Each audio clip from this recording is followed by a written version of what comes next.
So of course you can use your heroes to protect your village, but as in this mission you want to use them for greater causes. So I want to have my defense towers working on protecting the village, and so my heroes can sort of solve the missions in the game. You can see that they are just causing a lot of mayhem here, destroying the village. So I'll show you the control mechanic of the game. As mentioned, you have indirect control. So instead of commanding my heroes to do something, I can only coach them to do stuff. So here's a building being burnt. I want to defend that village or that building. So I use the defend flag and place it on this house, and this will tell my heroes to start defending it.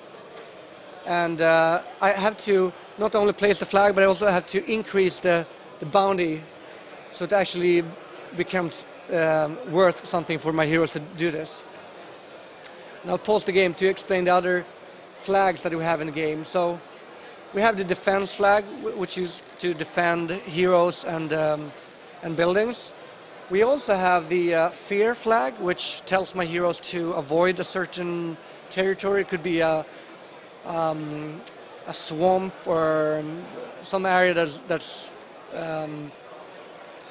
could cause damage to my heroes. We have the explore flag, which tells my heroes to go out and explore the map. And finally we have the attack flag, which tells my heroes to attack a building or another monster. So I'm going to use the explore flag up here. I want to activate this temple. I need someone to go here and find it. So I'm going to place an explore flag. And right now you see there's no one interested in pursuing this mission. And that's because there's no money attached to it. So I will start bumping up the reward and see if someone gets interested. So at 600 gold coins, someone suddenly gets interested in doing this. Oh, he lost interest. I'll try adding some more money. He went home actually, or no, he's fleeing from monsters. So he got preoccupied with other things. So, I mean, first he was interested, and then he was attacked by. I was interested again. Yeah. So now he's on his way here. He's actually being followed by a big herd of skeletons and a bear. So it's in a bit of a tight spot actually. I'll set up another defense tower to help him. And I can also click here to add some attack. And in the game you can revive fallen heroes, but there's also a feature called the House of Lords, which allows you to, after one mission, you are allowed to promote one of your favorite heroes from that mission to become a lord. And that means that you can recall that hero in a later mission. So you can have actually a handful of heroes that sort of you build upon from mission to mission. But in general, sort of a new mission, you start with a blank slate of heroes and you sort of restart the scenario. And now my ranger finally found the temple. So this means that I now can start recruiting blade masters. And you don't need to finish the warrior's guild before you can do that, or actually in this mission you can take any hero class as you want to and reach this temple to unlock the blade master. So here's the blade master. He's sort of a bit similar to Conan the Barbarian.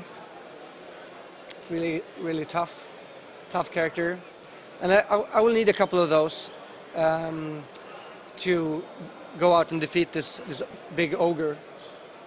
But at this point I have actually more problems in my home village. I still haven't been able to finish my my warriors guild. I'm under constant attack by bears and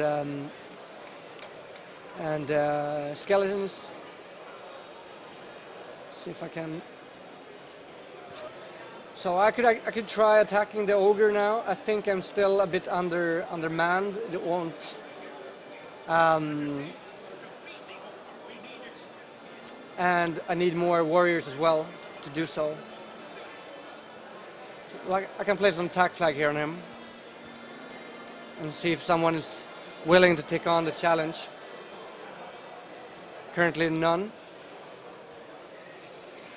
Now my warriors guild is completed. No, it's not. It's still being constructed. I think things are not going too well right now, actually. My skeletons are totally damaging my village.